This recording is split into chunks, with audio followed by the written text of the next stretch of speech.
নতুন বছরের শুরুতে একটু মিষ্টি পিঠে তৈরি করলাম। অল্প সময়ের মধ্যে এই পিঠেটা তৈরি করে নেওয়া যেতে পারে বাড়িতে থাকা আতপ চাল আর সামান্য কিছু উপকরণ দিয়ে। তবে আর কি, দেখে নেওয়া যাক।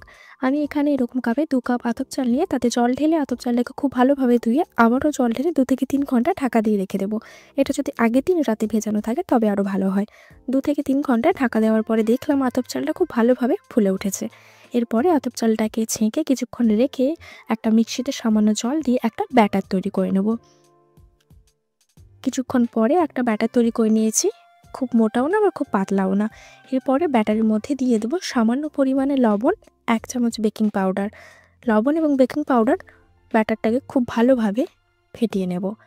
অপরদিকে একটা কড়াইয়ে তেল দিয়ে চালের ব্যাটারটা চামচে দিয়ে কিছুক্ষণ ভাপ লাগিয়ে নেব। ভাপ লাগানোর পরেই তৈরি হয়ে গেল শীতের সুস্বাদু চিতই পিঠা। এই পিঠেটা কিন্তু বড় ছোট সবাই পছন্দ করে থাকেন। শীতে খেজুরগুলোর সঙ্গে পিঠেটা খেতে কিন্তু দারুণ লাগে।